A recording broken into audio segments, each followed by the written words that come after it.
என்னுடைய மேலான கவனத்திற்கு நான் கொண்டு செல்ல ஆசைப்படுகிறேன். நாம் பெருமானாரின் மீது மொழிது ஓதுவதாக இருக்கட்டும், மொழிது ஓதி நாம் பெருமானாரை புகழ்ந்து அதன் பேரிலே நாம் தபுருக்குகளை சீரணிகளை வழங்குவதாக இருக்கட்டும், இதுபோல பெருமானாரை பற்றி பேசுவதற்காக வேண்டி நடத்தப்படக்கூடிய மீளாது விழாக்களாக இருக்கட்டும், இதற்காக நாம் எடுக்கின்ற ஒவ்வொரு முயற்சியும், இதற்காக செலவு யாரெல்லாம் செலவு செய்கிறார்களோ அந்த நன்மக்கள் அனைவருக்கும் நான் ஒரு செய்தியை சொல்லுவேன். நீங்கள் பெருமானாருக்கு உபகாரம் செய்கிறீர்கள், நீங்கள் பெருமானாருக்கு உபகாரம் செய்கிறீர்கள். பெருமானார் நன்றி உள்ளவர்கள். தனக்கு செய்த உபகாரத்தை விட பன்மடங்கு திருப்பி கொடுத்துத்தான் பெருமானாருக்கு பழக்கம் இருக்கிறது. கண்ணியமானவர்களே, ஒரு முறை ஃபாத்திமா ரலியல்லாஹு அன்ஹா சிறுமியாக இருக்கிறார்கள். இப்போ அப்பாஸ் ரலியல்லாஹு அவர்கள் சொல்கிறார்கள், அப்பாஸ் ரலியல்லாஹு பெருமானாருடைய சின்னத்தா அப்பாஸ் ரலியல்லாஹு அவர்கள் சொல்கிறார்கள், சிறுமியாக ஃபாத்திமா ரலியல்லாஹு அன்ஹா இருக்கிறார்கள். ஃபாத்திமா ரலியல்லாஹு அன்ஹா அவர்களை அபூ ஜஹல் பெருமானாரின் மீது இருந்த கோபத்தினால் பலாரென அறைந்து விட்டார். கன்னம் சிவந்து விட்டது. ரோஜா இதழ் போன்ற அந்த பொன்னிற மேனையில் ரோஜா இதழ் போன்ற அந்த கன்னம் சிவந்து விட்டது. கை ரேகைகள் பதிந்து விட்டது. ஃபாத்திமா ரலியல்லாஹு அன்ஹா அவர்கள் பெருமானாரிடத்திலே ஓடோடி வருகிறார்கள். யா நபி அல்லாஹ், தரபணி அபூ ஜஹல், அபூ ஜஹல் என்னை அடித்து விட்டான். கன்னத்தை காட்டுகிறார்கள். பெருமானார் திரும்பி போய், ஒரு பச்சிலம் குழந்தை என்ன செய்யும்? பிரச்சனை அவனுக்கும் நமக்கும் தானே. இந்த எதுவும் அறியாத இந்த சிறுமி என்ன செய்வார்? ஆனால் பெருமானாரினால் ஒன்றும் செய்ய முடியவில்லை. ஆனால் குழந்தைக்கு ஒரு பழக்கம் இருக்கிறது. ஃபாத்திமா ரலியல்லாஹு அன்ஹா விடாப்பிடியாக அழுகிறார்கள்.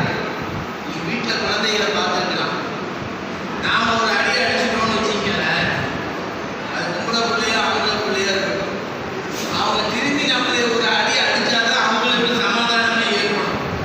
அது வரைக்கும் அழுதுட்டு தான் இருப்பாங்க. நீங்க என்ன மிட்டாய் பண்டங்கள் ஸ்வீட்டை கொடுத்தாலும் சரி, திரும்ப நம்மளே ஒரு அடி அடிச்சுட்டா பதிலுக்கு பதில் அடிச்சிட்டோம்னு ஒரு மன அமைதி. பெருமானார் பார்க்கிறார்கள், என்ன செய்வது என்றே தெரியவில்லை. எப்படி தன்னுடைய ஈரப்பை சமாதானப்படுத்துவது? பெருமானார் சொன்னார்கள், பாத்திமா, இங்க அபூ சுஃபியான் நம்ம பெரியப்பா அபூ சுஃபியான் இருக்கிறார், அவரும் இறை மறுப்பாளராக இருக்கிறார். பெருமானாரை கடுமையாக எதிர்த்தவரில் அவரும் ஒருவர் தான். பெருமானார் சொல்கிறார்கள், நீங்கள் அபூ சுஃபியான் இடத்திலே போய் சொல்லுங்கள். ஃபாத்திமா ரலியல்லாஹு அன்ஹா அவர்கள் அபூ சுஃபியான் இடத்திலே ஓடுகிறார்கள். ஓடி போய் இந்த மாதிரி அபூ ஜஹல் அடிச்சுட்டார், கண்ணத்தை காட்டுகிறார்கள். அபூ சுஃபியான் கொஞ்சம் நிதானமான ஒரு மனிதர், இறை மறுப்பாளராக இருந்து பெருமானாரை அதிகம் எதிர்த்த விமர்சித்த ஒரு மனிதராக இருந்தாலும் ஒரு நிதானமான மனிதர் யோசிக்கிறார். பிரச்சனை நமக்கும் முகமதுக்கும் உண்டார். இந்த பச்சிலம் குழந்தை என்ன செய்யும்?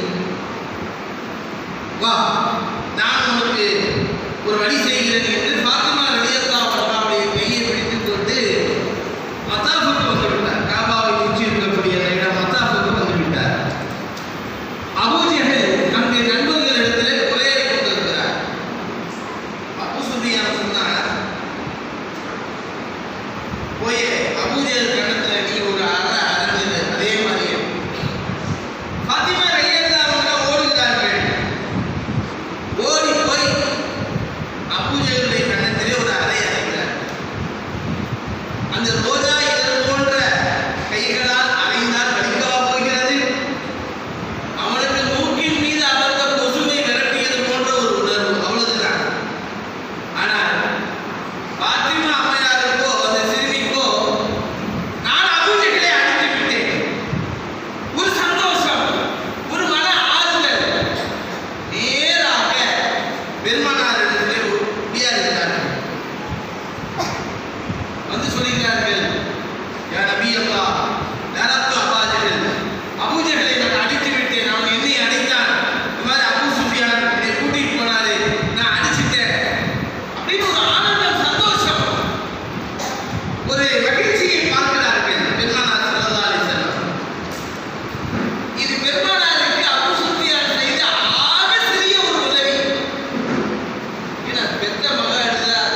அல்லாஹும்ம லா தன்ஸலி அபீ சுஃபியான், யா அல்லாஹ் அபூ சுஃபியானுக்கு செய்த இந்த உதவியை நீ மறந்து விடாதே ரப்பே, பகரமாக நீ உதவி செய்ய வேண்டும் என்று அபூ சுஃபியானுக்கு செய்ய வேண்டிய உதவியை அல்லாஹ்விடத்தில் ஒப்படைக்கிறார்கள். என்ன அதிசயம் நடந்தது தெரியுமா? கண்ணியமானவர்களே, பத்ர் போரிலே தான் அவர் கலந்து கொள்ளவில்லை, உஹது போரிலே அவர் கலந்து கொண்டார். 70 சஹாபாக்கள் ஷஹீதாவதற்கு அவர் ஒரு காரணம். அடுத்து நடந்த அஹ்ஸாப் என்ற கூட்டுப்படை என்ற அந்த ஹந்தக் போரில் வந்தார். மிகப்பெரிய நெருக்குதலை முஸ்லிம்களுக்கு கொடுத்தார். பெரிய தொல்லைகளுக்கு காரணமாக இருந்தார் அபூ சுஃபியான். என்ன அதிசயம் நடந்தது தெரியுமா? ஹிஜ்ரி 8ஆம் ஆண்டு ஃபத்ஹே மக்கா நடைபெறுகிறது. அப்பாஸ் ரலியல்லாஹு அவர்கள் இந்த செய்தியை பதிவு செய்கிறார்கள். இஸ்லாமிய வீரர்களால் அபூ சுஃபியான் பிடிக்கப்பட்டு பெருமானாரின் முன்பாக நிறுத்தப்படுகிறார். உடனே அப்பாஸ் ரலியல்லாஹு அவர்கள், நான் அவர் உயிருக்கு பாதுகாப்பு தந்துவிட்டேன் நாயகமே, அவர் உயிருக்கு யாரும் சேதாரம் ஏற்படுத்தக்கூடாது என்று சொல்லிவிட்டு அப்பாஸ் ரலியல்லாஹு அவர்கள் அபூ சுஃபியானை பார்த்து கேட்கிறார்கள், இதற்கு பிறகுதான் உனக்கு மனம் வரவில்லை? முஹம்மது உண்மை என்பதற்கு இந்த மக்காவின் வெற்றி பத்தாதா என்று கேட்கின்ற போது அபூ சுஃபியான் சொன்னார், அஷ்ஹது அல்லா இலாஹா இல்லல்லாஹ் வ அஷ்ஹது அன்ன முஹம்மது ரசூலுல்லாஹ் என்ற திருக்கலிமாவை சொல்லும்போது அப்பாஸ் ரலியல்லாஹு அவர்கள் சொல்கிறார்கள், எனக்கு பெருமானார் செய்த அந்த துஆ ஃபாத்திமா அம்மையாருக்காக அபூ ஜஹலை அழிப்பதற்கு ஒரு உதவினார் அல்லவா? அப்போது பெருமானார் சொன்னார்கள் அல்லவா, அல்லாஹும்ம லா தன்ஸலி அபீ சுஃபியான், யா அபூ சுஃபியான் எனக்கு இந்த உதவி செய்திருக்கிறார், நீ மறந்து விடாதே என்று சொன்னார்கள் அல்லவா பெருமானார். அந்த துஆவின் பலன் தான் அபூ சுஃபியானுடைய ஈமானுக்கு காரணம் என்கிறார். அபூ சுஃபியான் எந்த அளவுக்கு எதிர்த்தாரோ அதே அளவுக்கு அபூ ஜஹல் எதிர்த்தார். அவருக்கு ஈமான் வாய்ப்பு இல்லையே. உத்பா, ஷைபா, வலீத் எத்தனையோ குறைஷி தலைவர்களுக்கு அந்த வாய்ப்பு கிடைக்கலையே. எப்படி அபூ சுஃபியானுக்கு மட்டும் இந்த வாய்ப்பு கிடைத்தது என்றால் பெருமானாருக்கு செய்த சிறிய உதவி. நான் சொல்லுவேன், நாம் ஓதக்கூடிய முழுதாக இருக்கட்டும், நாம் பெருமானாரின் பேரிலே வழங்கக்கூடிய சீரடிகள் தகுதிக்காக இருக்கட்டும், இது போன்ற விழா, இதற்காக வேண்டி ஏற்படக்கூடிய பொருட்செலவுகளாக இருக்கட்டும், இதுவெல்லாம் பெருமானாருக்கு நாம் செய்யக்கூடிய உதவி. பெருமானார் எப்படி தெரியுமா திருப்பி தருவார்கள்? நாம் மரணத்தின் போது நமக்கு கலிமாவாக அதை பெருமானார் திருப்பி தருவார்கள். அல்லாஹ் அந்த பாக்கியத்தை நசீபையும் அல்லாஹ் நமக்கு தருவானார். கண்ணியத்திற்குரிய அல்லாஹ்வின் நல்லடியார்களே, ஈமான் கொண்ட அருமையான முஃமின்களே, பெருமானாரிடத்திலே ஏகப்பட்ட திறமைகளின் குவியலாக பெருமானார் இருக்கிறார்கள். பெருமானாருடைய வீரம், பெருமானாருடைய அறிவு, ஆற்றல், அவர்களுடைய அழகு, அவருடைய சொல் நயம் என எத்தனையோ அவர்களிடத்தில்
பைன்னஹு யுதுஹிபுல் ஹயா, அது வெட்கத்தை அகற்றிவிடும், வெட்கத்தன்மை போக்கிவிடும்.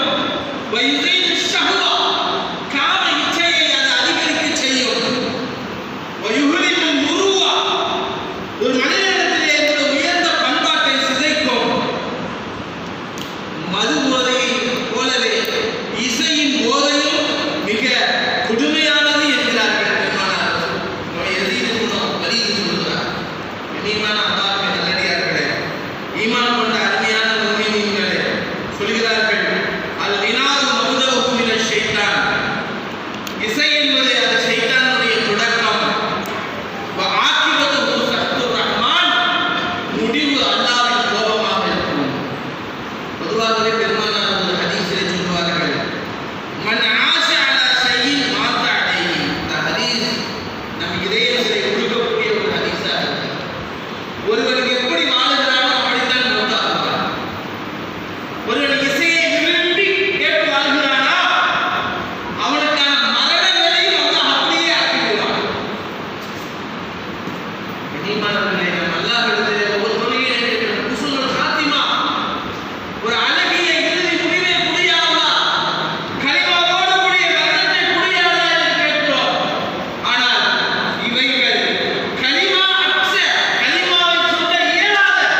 கண்ணியத்திற்குரிய அல்லாஹ்வின் நல்லடியார்களே, இன்றைக்கு மிகப்பெரிய அழிவு விளைவு என்ன தெரியுங்களா? திருமணம் புரிந்தாலும் தன் மனைவியை தாய்மை அடைய வைக்க முடியவில்லை, குழந்தை பாக்கியத்தை கொடுக்க முடியவில்லை. இவருக்கு தான் பிரச்சனை. ஆனாலும் அந்த பரிபாவத்தையும் தாய்மார்களே கொடுக்க வேண்டிய ஒரு அதிகம். நீ பாருங்க, ஒவ்வொரு மாவட்டத்துக்கும் 4-5 ஆஸ்பத்திரிகள் சேர்க்கை கருத்தரிப்பு மையம்.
2 அதிசயங்களை கண்டேன்.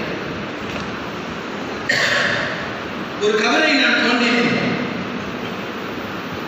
தோண்டி கபரை எடுக்கலாம் என்று நான் நினைக்கின்ற போது அந்த கபரிலே மையத்தை விகாரமாக அடுத்தவர் சொல்லக்கூடிய செய்தி அதைவிட அதிர்ச்சி தர வேண்டிய ரகம். முகம் கிபிலாவை விட்டு திருப்பப்பட்டது. மையத்தை அடக்கலாம் என்ன செய்வாங்க? முகத்தை கிபிலா பக்கம் திருப்பப்படலாம் இல்லைங்களா? நம்ம பார்க்க தானே செய்யறோம். கிபிலா பக்கம் இல்லாம திரும்பி இருக்கிறது. அதனை அடித்து ஓடிய நினைத்த போது ஒரு அசரீரி சத்தம் கேட்டது. என்ன தெரியுமா? நீ ஏன் ஓடுகிற?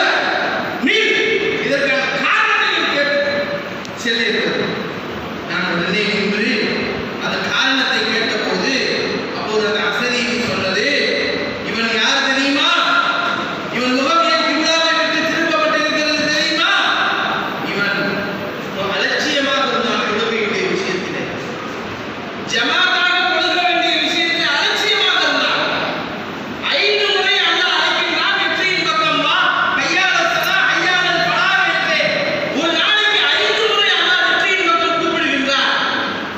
ஆனால் இந்த சமூகம் வர தயாராக இல்லை. குறிப்பாக இளைஞர்கள் தொழுகை நடக்கின்ற போதெல்லாம் கூடி கூடி பேசுவது, செல்போன்களை பார்ப்பது, அரட்டை அடிப்பது. இங்கே இமாம் கிராத் ஓதி தொழுது கொண்டிருப்பார். இங்கேயோ அரட்டை. கிராத்தை கேட்டு கேட்டு இங்கு பாவங்கள் நடைபெற்றுக் கொண்டிருக்கிறது. யோசித்து பார்த்து கிடைக்கப்பட்டது. அதுபோல இன்னொரு கவலை நான் தோன்றினேன். இது அதை விட அதிர்ச்சிகரம். கபரிலே மையத்தினுடைய முகம் பன்றியாக உருவாக்கப்பட்டிருந்தது. பன்றியின் முகம் கிபிலாவை விட்டு திருப்பப்பட்டிருந்தது. நான் அதிர்ந்து போய் ஓடினேன். அதே அசரீரி கேட்டது, ஏன் ஓடுகிறார்? காரணத்தை கேளுகிறது. நான் என்ன என்று கேட்டபோது இந்த அசரீரி சொன்னது, இந்த மையத் காண எஸ்ரிக்குள் சமூகத்தை துனியாவிலே மது அருந்தக்கூடியவனாக இருந்தான். வமாத்தமின் கைதி தௌபா, தௌபா இல்லாமல் மரணித்தான் என்று சொன்னார். நீமானவர்களே, எல்லாம் நம்மை பாதுகாக்க வேண்டும்.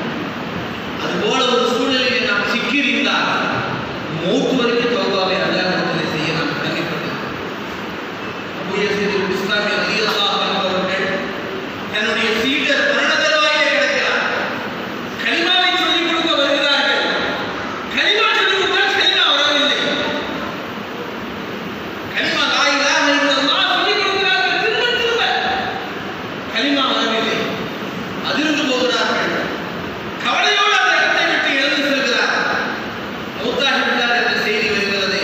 அவர்கள் இதயமே நொறுக்கிறது. என் மாணவருக்கு இந்த நிலையாக கனவிலே ஒரு காட்சி தருகிறார். ஒரு நாள் கேட்கிறார்கள், அபூ யஸீத் அல்-பிஸ்தாமி, என்னப்பா நிலை? நீ நன்றாகத்தானே இருந்தாய். 5 வக்து தொழுபவனாக இருந்தாய். ஒரு உண்மையான மூமினை போலதானே வாழ்ந்தாய். ஏன் கலிமா வரவில்லை? அவர் சொன்னார், என் ஆசிரியரே, ஒரு நாள் கடும் வியாதியினால் நான் சில நாட்கள் பாதிக்கப்பட்டேன். இதற்கு மருந்து என்ன என்று நான் அடைந்த போது ஒரு வைத்தியர் சொன்னார், நாள் ஒன்றுக்கு 1 மிடர் மது அருந்துங்கள் என்று சொன்னார். நான் மருந்தாக நினைத்து அதை 1 மிடர் அருந்தினேன். எனக்கு அல்லாஹ் கலிமாவுடைய நசீபை எடுத்து விட்டான் என்று சொல்லி அழுகிறார். இதற்கு பிறகு அவருக்காக ஒவ்வொரு செய்தார்கள் தோழர்களே. கண்ணியமானவர்களே, ஒவ்வொரு மூமினினுடைய அபிலாஷை இது. இப்படி ஒரு ஆசைப்படாத ஒரு மூமின் உலகத்திலே காட்டப்படாதுங்க. நான் கலிமாவோடு மௌத்தாக வேண்டும். ஆசை இருக்கக்கூடாது. அதுக்காக நாம் எதை வேண்டுமானாலும் அர்ப்பணிக்க தயாராக இருக்கிறோம். ஆனால் இந்த மது கலிமாவை அழித்துவிடும். கலிமாவை தடுத்துவிடக்கூடிய ஒரு கொடிய பாவமாக இருக்கிறது. இனியும் அல்லாஹ்வின் நல்லடியார்களே, இமாம் பூஸ்ரி ரஹ்மத்துல்லாஹி அலைஹி அவர்கள் சொல்வார்கள், அஹல்ல உம்மத்துஹு ஃபீ ஹிர்ஸி மில்லத்திஹி கல்லைஸி ஹல்ல மஅல் அஷ்வால் ஃபீ அஜபி. கண்மணி நாயகம் ஸல்லல்லாஹு அலைஹி வஸல்லம் அவர்கள் இந்த உம்மத்தை எப்படி வார்த்தெடுத்தார்கள் தெரியுமா? இந்த உம்மத்தை எஃகு போன்ற ஒரு கோட்டையிலே பெருமானார் வைத்து பாதுகாத்தார்கள். இஸ்லாமிய பாரம்பரியத்தோடு, இஸ்லாமிய பண்பாட்டோடு, கலாச்சாரத்தோடு, இஸ்லாமிய நற்செயலோடு பெருமானார் இந்த உம்மத்தை பாதுகாத்தார்கள். எப்படி பலமிக்க ஒரு கோட்டையில் வைத்து தன் மக்களை பாதுகாக்கின்ற மன்னனை போல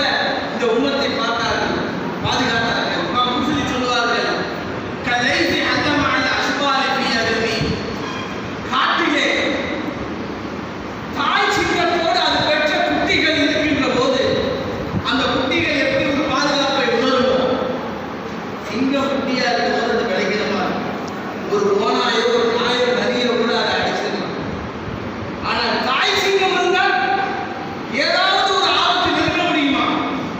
அது போல ஒரு அரண்மிக்க கோட்டையிலே இந்த உம்மத்தை பெருமானார் வைத்து சென்றார்கள் என்று இமாம் பூசரி ரஹிமஹுல்லாஹ் அவர்கள் சொல்கிறார்கள். ஆனால் கண்ணியமானவர்களே, இன்று நாம் அந்த கோட்டையின் ஒவ்வொரு செங்கலாக வைத்துக் கொண்டது. இன்று இந்த சமூகம் காணக்கூடிய மிகப்பெரிய ஆபத்து என்ன தெரியுங்களா? அதிகம் தலாக்குகள், அதிகம் விவாகரத்துகள். கண்ணியமானவர்கள், ஏன் பெருமானாருடைய அற்புதமான அந்த வாழ்க்கை முறையை நம்முடைய குடும்பத்திலோ வீட்டிலோ இல்லத்திலோ குடும்ப வாழ்க்கை நாம் கொண்டு வர தவறி போன விளைவு விவாகரத்துகள். இன்று பெண்ணும் படித்திருக்கிறார்கள், மணப்பெண்ணும் படித்திருக்கிறார், யூஜி பிஜி என்று மாஸ்டர் டிகிரி வாங்கியிருக்கிறார்கள் மாப்பிள்ளை கொண்டு. ஒரு காலத்தில் படித்தவர்கள் கம்மி. நம்முடைய அம்மா அப்பா எவ்வளவு படிச்சிருப்பாங்க சொல்றது? ஒரு 3வது 4வது கூட தாண்டி இருக்க மாட்டாங்க. நம்முடைய அப்பா எவ்வளவு படிச்சிருப்பாங்க யோசனை பண்ணி பாருங்க. ஆனால் அவர்களின் இல்லற வாழ்க்கை கசந்து போகவில்லை, அவர்களின் குடும்ப வாழ்க்கை சிதறவில்லை. அப்படி சிதறி இருந்தால் நாமெல்லாம் ஒரு நல்ல நிலையில இருந்திருப்போமா? இனி மிகுந்த அல்லாஹ்வுடைய நல்லடியார்களே, பெருமானார் ஸல்லல்லாஹு அலைஹி வஸல்லம் சொல்கிறார்கள், அல் முக்தலிஆத்து ஹுன்னல் முனாஃபிகாத். அவசியமான காரணமின்றி, ஷரியத் வகுத்து தந்திருக்கின்ற காரணமின்றி ஒரு பெண் விவாகரத்து கேட்பாளையானால், குலாக் கேட்பாளையானால் அவள் மூமின் அல்ல, முனாஃபிக்கான பெண் என்கிறார்கள் பெருமானார் ஸல்லல்லாஹு அலைஹி வஸல்லம். வேறொரு ஹதீஸிலே பெருமானார் ஸல்லல்லாஹு அலைஹி வஸல்லம் அவர்கள் இப்படி சொல்லுவார்கள், என்ன தெரியுங்களா? ஒரு பெண் அவசியமான காரணமின்றி கணவனிடத்திலே தலாக்கை கேட்கக்கூடிய ஒரு பெண், பெருமானார் சொல்கிறார்கள், சோனத்தின் ஆடையை நுகர முடியாது. அவள் சோனவாதி அல்ல. என்னை மிகுந்த தாய்மார்கள், நீங்க வாழும்போதே சோனவாதியாக வாழ வேண்டுமா? பெருமானார் அற்புதமான ஒரு இலகுவான ஒரு செய்திகளை உங்களுக்கு சொல்கிறார்கள். ஐயுமா இம்ரஅத்தின், எந்த ஒரு பெண் இதா சல்லத் ஹம்ஸஹா, 5 வக்து தொழுகிறாரோ, வஸாமத் ஷஹரஹா, மாசம் ஃபர்தான ரமலான் நோன்பு வைக்கிறாளோ, வஅஹ்ஸனத் ஃபர்ஜஹா, தன்னுடைய கற்பை பாதுகாத்துக் கொண்டாளோ, அவளுக்கு சொல்லப்படுமா, நீ சுவனத்தில் எந்த வாசலில் வேண்டுமானாலும் நுழைந்து நீ உன்னுடைய இடத்தை அடையலாம். வஅதாஅத் ஸௌஜஹா, கணவனுக்கு கட்டுப்பட்டு நடப்பாள். 4 செய்திகளை பெருமானார் சொல்கிறார்கள். ஒன்று தொழுகை, நோன்பு, கற்பொழுக்கமாக வாழ்வது. நம்முடைய கணவன்மார்கள் வெளிநாடுகளிலே இருந்தாலும் சரி, எந்த ஊர்களிலே இருந்தாலும் சரி, நாம் கற்பொழுக்கமாக வாழ வேண்டும் தாய்மார்கள். எந்த அந்நிய ஆணவரோடும் நம்முடைய பேச்சோ உரையாடலோ தொடர்பு இருக்கக்கூடாது. அப்படி ஒரு ஒழுக்கமான பரிசுத்தமான ஒரு வாழ்க்கையை நாம் வாழ வேண்டும். கனி மிகுந்த அல்லாஹ்வின் நல்லடியார்களே, சஹாபிய பெண்மணிகள் எப்படி வாழ்ந்தார்கள் தெரியுமா? ஆச்சரியமாக இருக்கிறது. ஆயிஷா ரலியல்லாஹு அன்ஹாவுடைய ஒரு அடிமை பெண், அவர் உம்ரா செய்துவிட்டு ஆயிஷா அம்மா சொல்கிறார்கள், ஆயிஷா அம்மா அவர்களே, நான் உம்ரா செஞ்சேன். அப்படியா? ரொம்ப சந்தோஷமான விஷயம் தானே. இதுல 3 அதிசயம் இருக்கு, அதையும் கேளுங்க. நான் 2 முறை அஜருல் அஸ்வதை நான் முத்தமிட்டேன் என்கிறார். அஜருல் அஸ்வதை எத்தனை முறை? 2 முறை நான் என்ன செஞ்சேன்? முத்தமிட்டேன். அந்த பெண் சொல்கிறார், அடிமை பெண் சொல்கிறார். ஆயிஷா அம்மா என்ன சொன்னார் தெரியுமா? அப்படியா? அது பெரும் பாக்கியமாச்சே. 3 நன்மை கிடைச்சிருக்கவே சொல்லல. லா வல்லாஹ், உம்ராவே ஏற்றுக்கொள்ளப்படாது. எப்படி ஆண்களை வரிசை கொண்டு விழித்துக் கொண்டு நீ சென்றாய்? இஸ்லாம் அழகிய வழிகாட்டுகிறது. தூரத்தில் இருந்து ஜாடையாக, சைக்கிளையாக இப்படி தொட்டி பார்த்து வைத்துக் கொள்ளலாமே. நீ எத்தனை ஆண்களை எடுத்துக் கொண்டு சென்றாய், தள்ளி கொண்டு சென்றாய். உன்னுடைய உம்ரா ஏற்கப்படாது என்று சொன்னார்கள். ஆயிஷா ரலியல்லாஹு அன்ஹா அப்படிப்பட்ட ஒரு பாரம்பரியத்தை பெருமானார் நம்மை வாழ்ந்திருந்தார்கள். கண்ணியமானவர்களே, பெருமானார் ஸல்லல்லாஹு அலைஹி வஸல்லம் அவர்கள் ஆயிஷா அம்மையாருடைய அறையில் தான் அடக்கம் செய்யப்பட்டிருக்கு. ரௌதால சொல்லுங்க, பெருமா அடங்கியிருக்காங்க. ரௌதா ஷரீஃப் அது எதுக்கு? நடந்தது. ஆயிஷா அம்மாவுடைய வீட்டு அறையில்தான் பெருமானாருடைய கபரு, முபாரக்கான கபரு இருக்கக்கூடிய போது அல்லாஹ்வை தியாகம் செய்கின்ற நசீபை தருவாராக. ஆயிஷா அம்மா சொல்லுகிறார்கள், முதல் பெருமானார் ஆரம்பமாக என் அறையிலே அடக்கம் செய்யப்பட்டார். என் கணவர் அல்லவா, நான் மருதா தரிக்காமல் ஒரு வீட்டிலே ஒரு பெண் இருக்கும்போது என்ன ஆடை அணிவாரோ, கேஷுவலான ஒரு ஆடை, அதை அணிந்து தியாகத்தை செய்வேன்.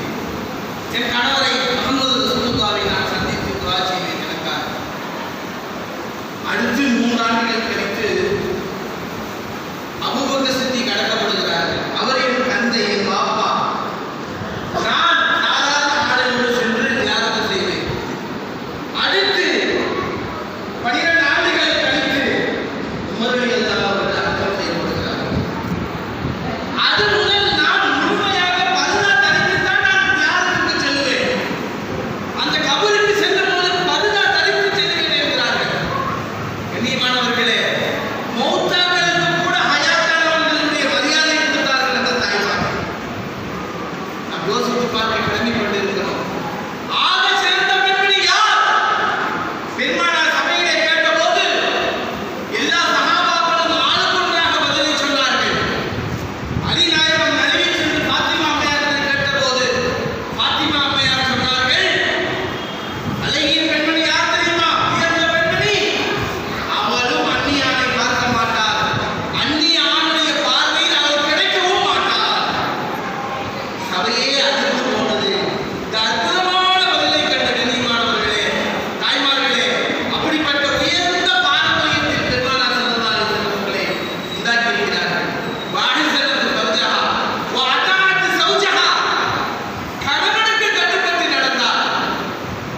தொழுகை, நோன்பு, கருத்தொழுக்கம், கணவனுக்கு கட்டுப்பட்டு நடத்தல். உங்க வாழ்க்கையில தாய்மார்களே, நீங்கள் எதை சாதிக்காவிட்டாலும் சரி, இந்த 4 அம்சங்களை நீங்கள் பேணியிருக்கிறீர்களானால் உங்கள் வாழ்க்கை நிறைவாகின்ற போது நீங்கள் சுகவாதியாக இந்த உலகத்தை விட்டு பிரிவீர்கள். அல்லாஹ் நசீபை தருவானாக. இணைந்திருந்த அல்லாஹ்வின் நல்லடியார்களே, ஈமான் கொண்ட அருமையான முஃமினீன்களே, இந்த மீலாது விழாவினுடைய சிந்தனையாக, இந்த மீலாது விழாவினுடைய ஒரு உறுதிமொழியாக இந்த செய்திகளை நம்முடைய வாழ்வியலாக ஆக்க வேண்டும் என்ற ஒரு வைராக்கியம் நமக்கு வேண்டும். அப்படிப்பட்ட ஒரு மேம்பட்ட உம்மத்தினராக அல்லாஹ் நம்மை ஆக்கி அருள் புரிவானாக. இந்த நற்சபையிலே எதையெல்லாம் கேட்டோம், பேசினோம், அதையெல்லாம் நம்முடைய வாழ்க்கையில் கடைபிடித்து பெருமானாரினுடைய பேரன்பு பெற்ற உம்மத்தினராக, பெருமானாரினுடைய ஷஃபாஅத்திற்கு பாக்கியம் பெற்ற உம்மத்தினராக அல்லாஹ் நம்மை அனைவரையும் ஆக்கி அருள் புரிவானாக. ஆமீன் ஆமீன் யா ரப்பல் ஆலமீன். ஒரு அற்புதமான வாய்ப்பிற்கு எனக்கு வாய்ப்பளித்தமைக்கு இதயம் நிறைந்த நன்றியை தெரிவித்துக் கொள்கிறேன். அஸ்ஸலாமு